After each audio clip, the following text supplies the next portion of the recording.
Hey yo, what's up guys? What's up? Welcome to another episode of Bag Boys. Today we are going to be going over the Mazda. We need to do a full bolt check. So if you guys have never done one before or you don't know what it is, I have a habit of every time I finish building this car and driving it in a little bit, I like to go over everything in the front of the car, sometimes the rear as well, just to see if anything's come loose, if anything's breaking, if anything's tearing, if my mounts are holding up. So that's what we're going to be doing right now. And they like to do my first day at Killarney soon. So I'm going to be getting into what are the checks you need to have in place in order to race at Robot to Robot at Killarney. Yes, I'm going legal, like I was supposed to all the time. But yeah, what are the checks that you need to do and have in place before trying to go to Killarney? And then we're going to go over that on the car so that we can maybe have our first night out at Killarney. So yeah, let's check it out. Hey yo, this is like freak random. Zaid, he just messaged me out of nowhere. He said he's doing a review on a car at his spot, undisclosed, so away. But yeah, and then he said, nah, I must come check it out. So check here guys, look at this thing. 130 kilowatts on a stock engine, guys. Are you serious? Nah, like, I don't know, you guys can comment down below because this has been on my mind for quite a bit of time already. If I should maybe look into doing a build like this. But this is crazy, guys. I don't know if the owner's down to maybe give me a small drive down the road. I'll ask him in a bit. But I don't want to steal too much of Zahid's thunder. The full video will be released on his channel. But yeah, guys, check it out. Insane. Insane. 130 kilowatts. What'd you say? Nice. Okay, you're still going to do some filming now, no? So guys, I'm not going to be filming any driving on the video. Like I said, Zahid is busy filming. But yeah, I'll show you a small glimpse of what's to come on his channel. So check it out. It's like behind the scenes there. Yeah, just like a right there. I'll direct you. Yeah guys, so this is the man setup. Whoa. Yeah. Lock the fin. Yes. It doesn't turn too nice. Away. I have to park more straight. This thing goes sideways.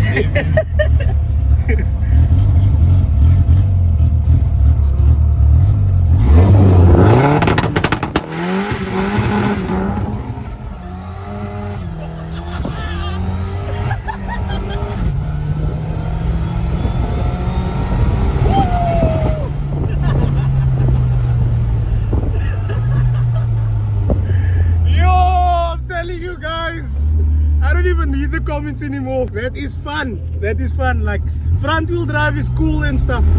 But here, watching something like this, guys, nice.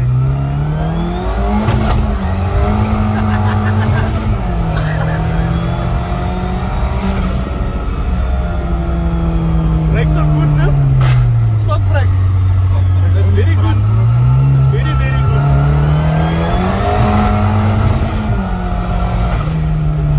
Brakes are very good.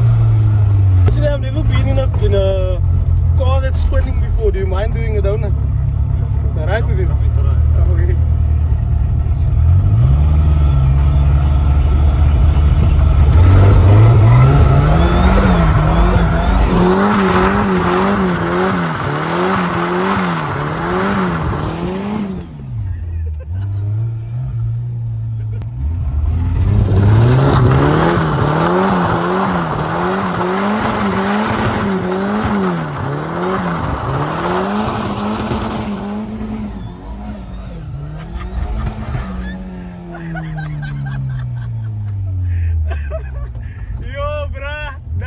Shot. Okay, so starting with the Killarney checks, I did make a small little list here that I'm going to go over for you guys. Just going to touch base on it quickly because I actually want to figure out from that list what is the things that I need to do on this car that I don't have in order. Starting with number one, which is leaks. You can't have any leaks on your car, guys. As you can see, I've got a liquor leak from the last time that we did the engine flush. So I obviously didn't seal something properly. I need to check here, but that's a big no-no. So that's gonna stay on the list. Okay, and then number 2 is tire thread. So my front tires looks okay, right? But it's not really okay. This one looks okay on the inside, but if you look at the side here, it's quite messed up. So that's the second check we need to do, is my tire thread enough? Right, Copper? Is the tire thread enough? No, don't look guilty now.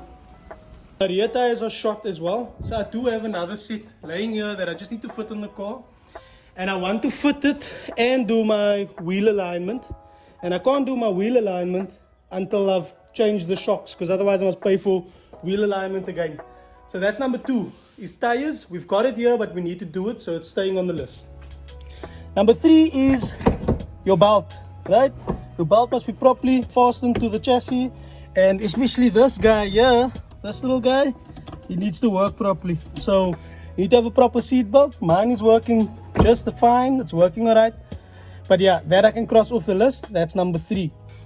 Number 4, wheel nuts. Make sure you have all your wheel nuts on, guys. No missing wheel nuts. That's number 4. I am good.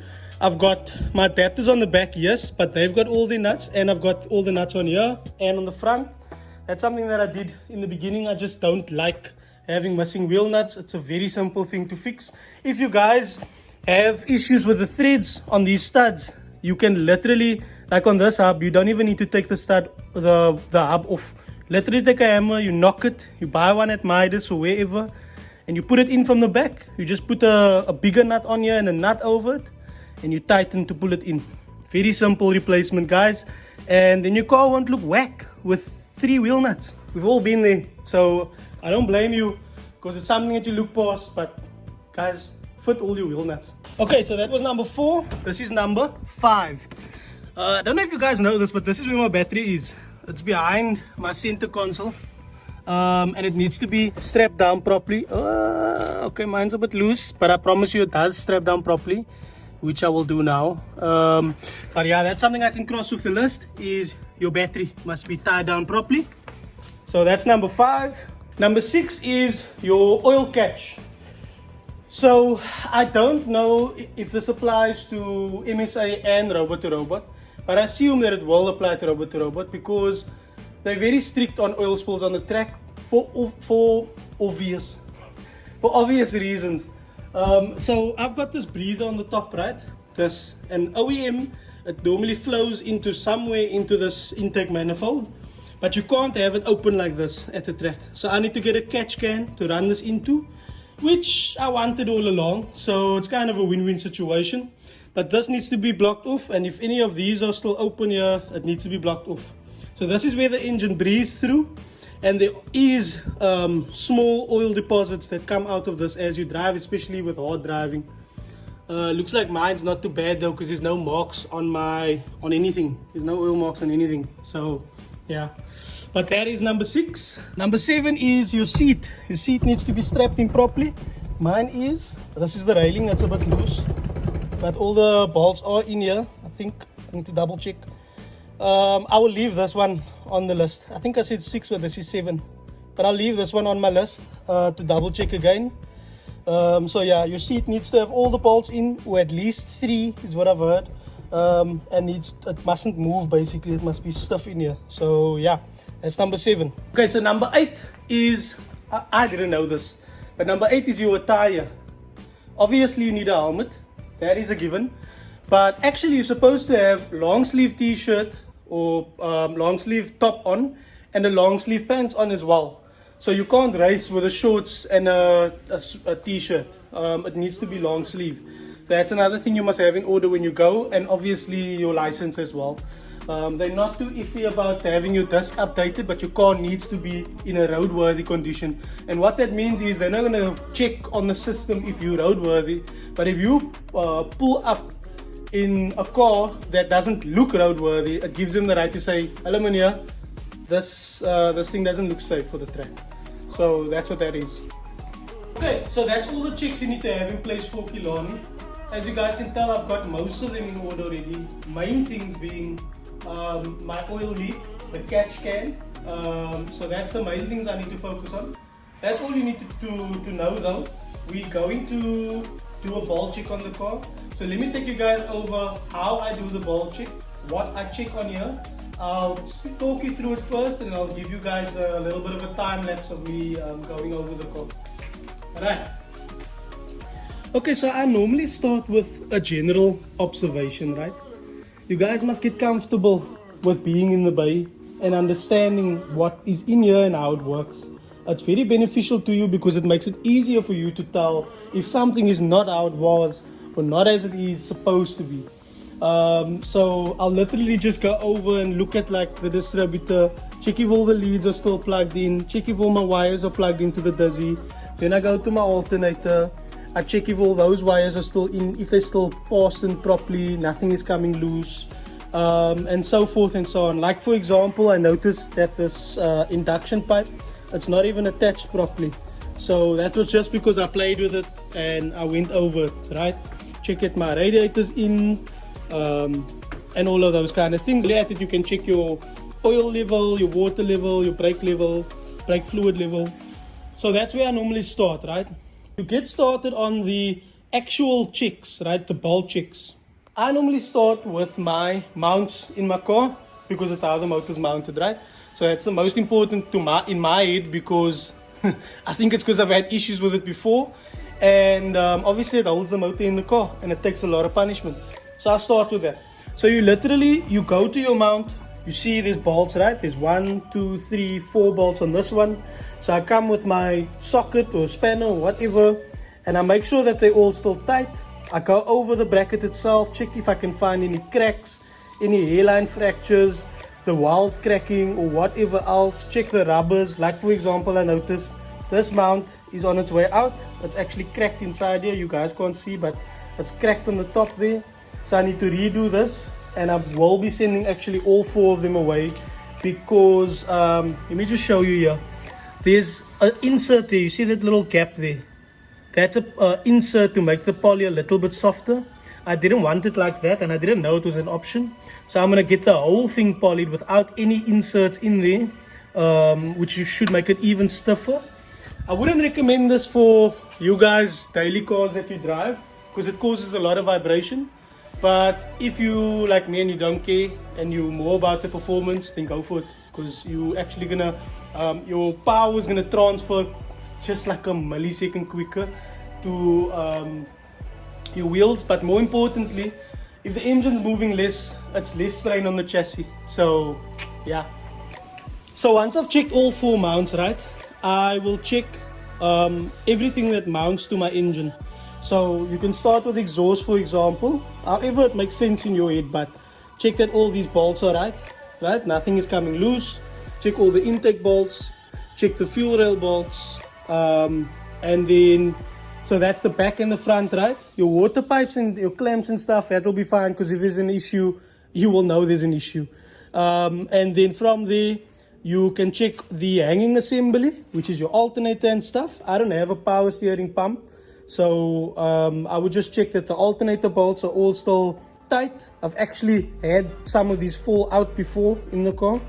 So check that all of these are still tight. Check that all of this is still tight. So I check my lift solenoids as well. And then go over the gearbox bolts. Check that all of those are still tight. And yeah, then you've basically checked everything inside the bay. So you should be good here, right? Then lastly, you move over to your suspension. So you're gonna lay under the car. You're gonna check. Oh, yeti. Okay. Yeah, you're gonna check your CV boots, that it's still proper, it's not torn, not leaking. You move over to your hub. So I normally check my CV nut. I'll check my bolts that goes into my strut. I'll check my tie rod end. I'll check my ball joint at the bottom, and the nuts that goes into the brake calipers. I'll check that as well. Once you go over all of that, you can check your top hats as well. These are normally fine. They don't take much movement. And then that's essentially what a ball check is. Once you have the wheels back on, I'll explain to you guys once I have my wheels back on how you can check if there's play in your tie rods or your ball joints to make sure that nothing there has worn down. But that's everything. It's quite simple. you're not gonna take anything off the car. It's literally just going over the car, understanding what's in here, what's going on, and if everything is still alright. And this doesn't apply to everybody. If you drive a car every day, it doesn't really apply to you. If you're into it and you'd like to know, then go for it, go do it. You're not going to change anything. But for me, who's bought a car, it's just peace of mind, because everything on this car was taken off numerous times and put back. And it's not to say that I work poorly, but it's peace of mind for me that something that might have not been tightened just enough, or the vibration might have taken something out. I've checked those things and I'm sure that it's safe. Especially having friends and family in the car, giving them test drives. I know there's peace of mind in my head that I know this car, understand it, and it's safe to drive. So that's the reason why we do it. But yeah, let me get into doing some flipping work and stop talking. So enjoy, guys. There's lots more coming up in the video, so stay tuned. Check you now.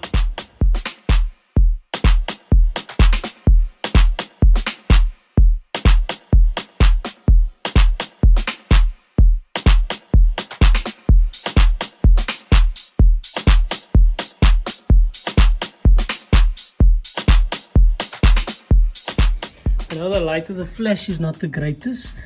I'm just checking for any cracks here. Any visible cracks.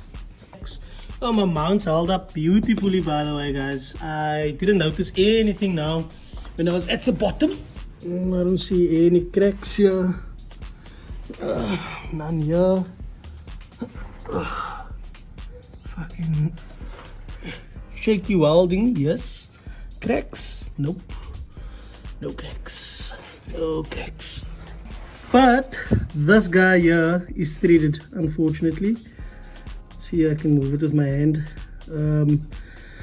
And the reason for that is, unfortunately, I was too lazy to go buy a longer bolt, and only that first part of the thread was actually grabbing inside the gearbox. Which means that when I tightened it down, it actually stripped the threads off. So it should have bit up until there, maybe, to be able to pull itself through. So now I'm one bolt short at the back, which means that laziness is now going to bite me in the butt, because I'm going to have to get this hole rethreaded before I just put another bolt in. I could just try and get a longer bolt and see if there's threads further back that'll bite. Which I'm probably going to do, because as you guys saw, the threads it's on this bolt here, but if not, then I'll have to get it rethreaded. But yeah, other than that, everything is solid, which I'm happy for. No real leaks on the gearbox. Well, no leaks on the gearbox, just a bit grimy here. And yeah, okay guys, so I managed to find a bolt that is much longer. I'm just seeing this thing in the light for the first time, but I basically just put a nut on here and a washer, and then a crush washer there to hold it. It did turn tight now, like I tightened it properly, though I was a little scared to over tighten it. But yeah, that's in there for now. We have to get this fixed properly so that we can get the proper nut in here, but it's gonna hold.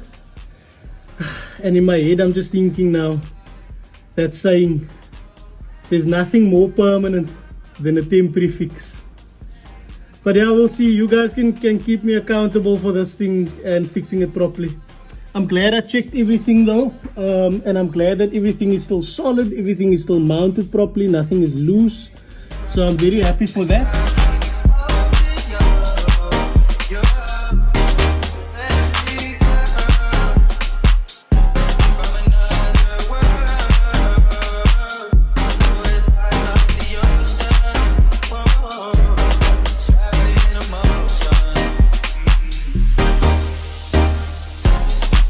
No petrol in this car.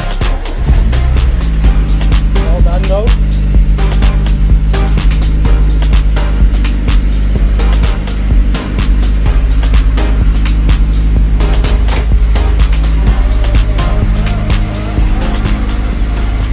Very windy, I don't know if you can hear me, but yeah. So like I was saying, I'm actually going to meet my buddy Matthew now. Yeah, I'm gonna be doing something on his car, so let me just throw back quickly to a couple of days ago, and then yeah, I'll tell you guys a bit more about what we're gonna be doing on his car. Just a memory. don't wanna feel your wings break free, because without you I'm lost in the breeze.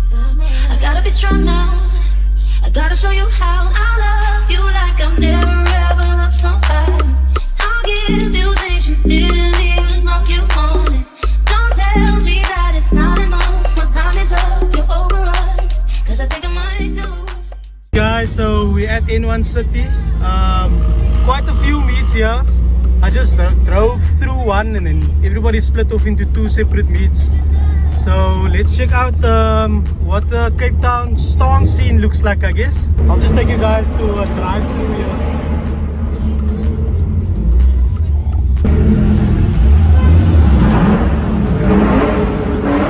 Alright guys, I don't know if you can hear me, but we're at show number 1.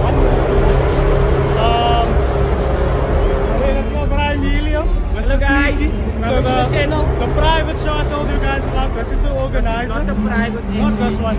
We're going there soon. But away, this is the first show. So I'm gonna just take you guys on a walk around just to see what's out here, and then from there we'll move over to Emilio's show. I'll give you things you didn't even know you wanted. Don't tell me that it's not enough. When time is up, you're over us, cause I think I might do anything for you. If you just let me, yeah. If you just let me, let me. If you just let me, yeah. Just let me.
Guys, that was a bit raucous filming all the cars coming out here. Anyway, like I was trying to say, so that's my bra Mona, and we're gonna be building a air setup, as you guys saw on the roller that I posted before this, in his car. So that's gonna be in one of the future episodes. I'm only gonna do one episode on it, but anyway, there is another meet that we'll check out. Hopefully it's a bit more chilled where we can just relax and kick back. But yeah, I'm gonna roll over that way now and then I'll give you guys a little bit more footage.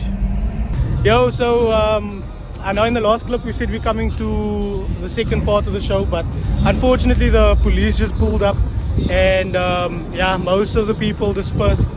Yeah, as you guys can see, my face is lit up by a blue light here. Yeah, and it's not a flattering light. I actually got stopped on my way home by these lovely people of service. So yeah, as you guys know, I'm still behind on my license disc on the Mazda, so that's my own fault. But yeah, what a busy night. Anyway, I'll check you guys tomorrow in the garage again. Safe.